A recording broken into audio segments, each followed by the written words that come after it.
आज से शुरू करने जा रहे हैं अध्याय 16 को। अध्याय 16 में दिया है आंकड़ों का विश्लेषण दिया हुआ है और आंकड़ों के विश्लेषण वाले अध्याय के प्रश्नावली 1 का पहला प्रश्न देख लेते हैं। ये इतना महत्वपूर्ण प्रश्न नहीं है, इसलिए मैं इनके प्रश्न और उत्तर लगा देता हूँ, ठीक है।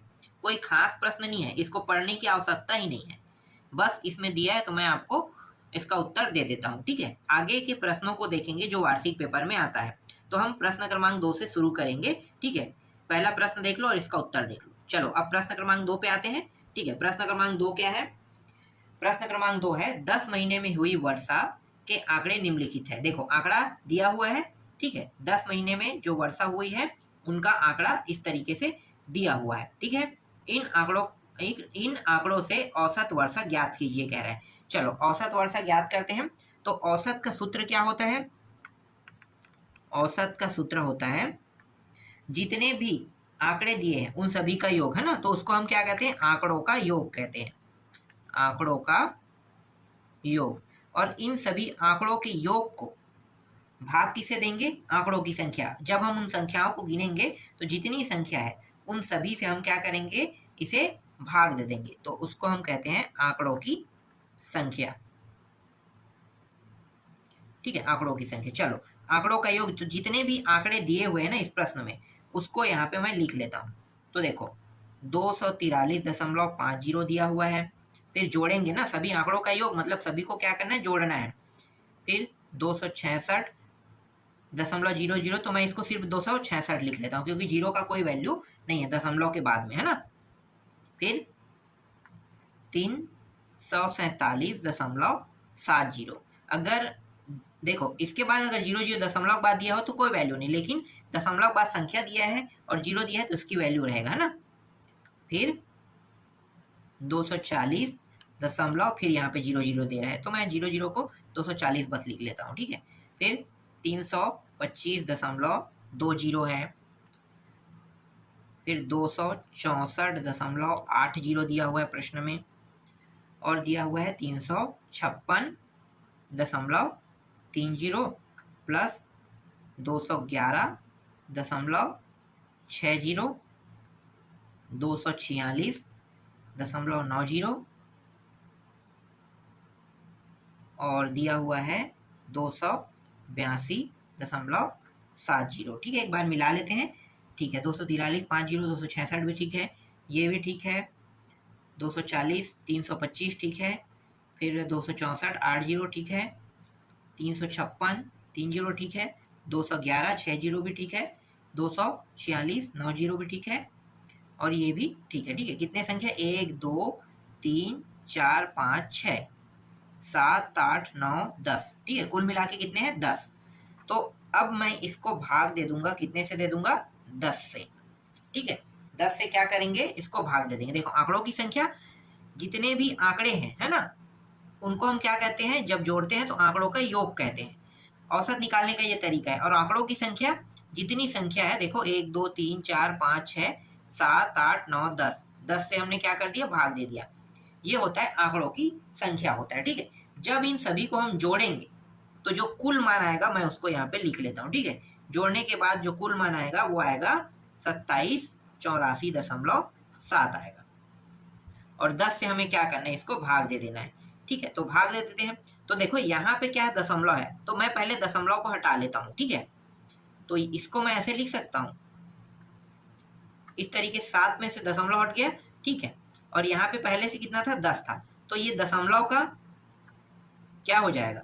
1, और इसके बाद संख्या कितना है? 1, ठीक है। अब मैं इसे कितने से भाग दूंगा? 10 × 10 मतलब 100। 100 से मैं इसे भाग दूंगा, ठीक है। 100 से जब मैं इसे भाग दूंगा तो पहले ये तीनों जाएगा, है ना, तो ये 2 बार जाएगा, बचेगा कितना शेष? 78।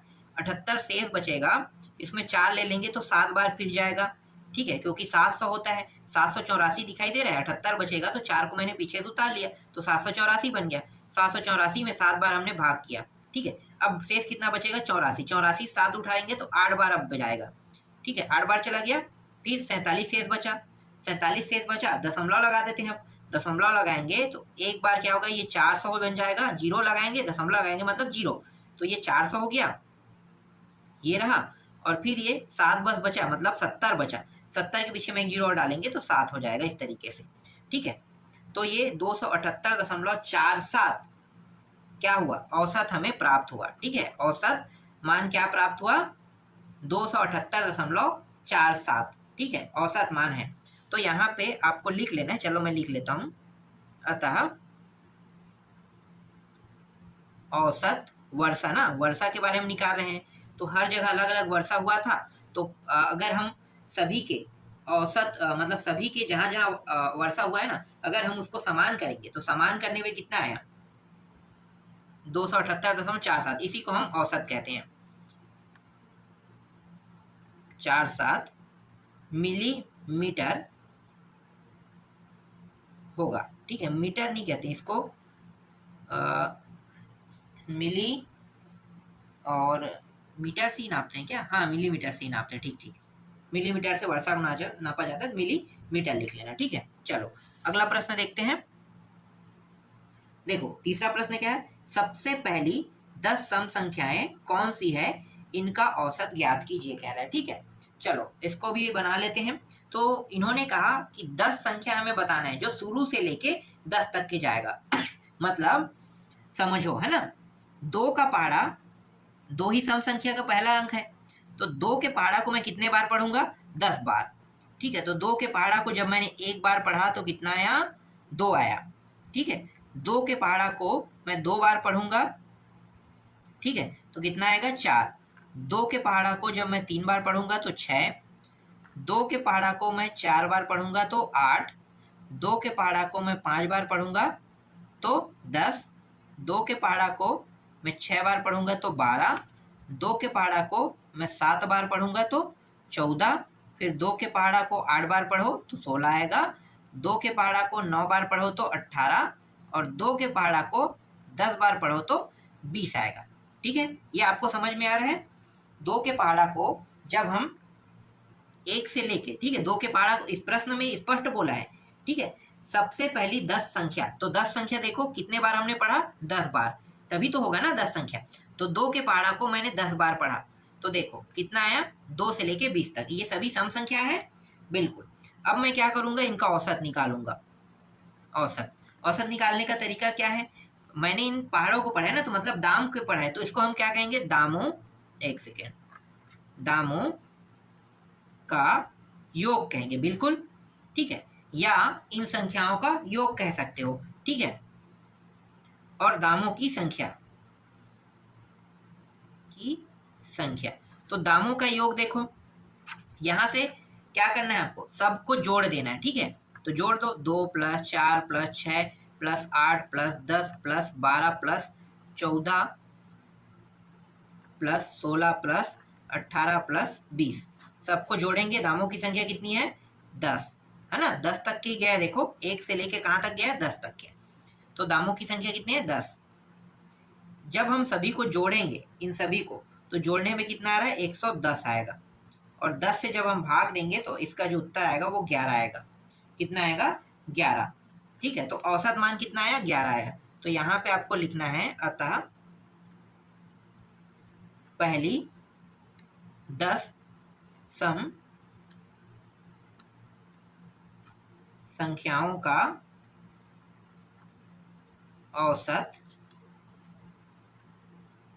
11 होगा। ठीक है, कितना होगा, 11 होगा। ठीक है, इसे आपको क्या करना है, अंत में लिख देना है। चलो अगला प्रश्न देखते हैं।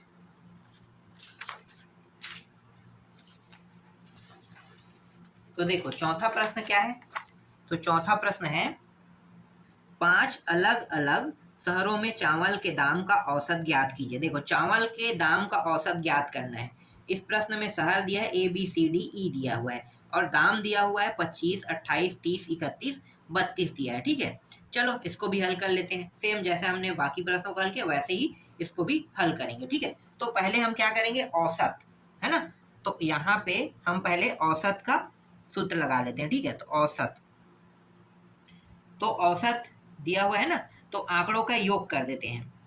तो आंकड़ों का योग, आंकड़ा क्या है भाई, यहाँ पे आंकड़ों का योग या दामों का योग कह सकते हो। ठीक है, आंकड़ों का योग, या हम उसे क्या कह सकते हैं, दामों का योग, क्योंकि दाम दिया हुआ है, शहर को तो हमें जोड़ना नहीं है।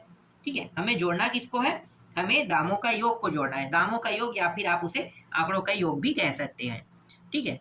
और इसी को हमें क्या करना है, आंकड़ों की संख्या से भाग देना है ना।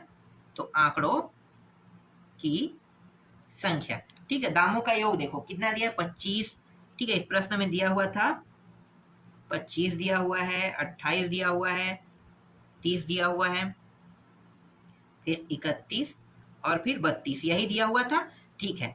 1 2 3 4 5 5 मान है तो कितने से भाग कर देंगे, 5 से, ठीक है। यही क्या कहलाता है, आंकड़ों की संख्या कहलाता है। इन सभी को जोड़ेंगे तो जोड़ने पे इसका जो मान आ रहा है वो आ रहा है 146 आ रहा है। 146 को 5 से भाग दे दो तो ये हो गया 5 दूनी 10, 4 6 5 निया 45 और 5 दूनी 10, 5 तिया 15, 5 चौक 20, 2, ठीक है। तो इसका जो आंकड़ों का जो योग मतलब आंकड़ों का औसत जो आ रहा है ना, ये आ रहा है कितना आ रहा है, रुपया में दिया हुआ था ना, तो 29 रुपया 2 पैसा, ठीक है। तो 29 रुपया मैं यहाँ पे लिख लेता हूँ और 2 पैसा इनका औसत आया, ठीक है। समझ में आ गया, ठीक है। यही क्या है, इस प्रश्न का उत्तर है। चलो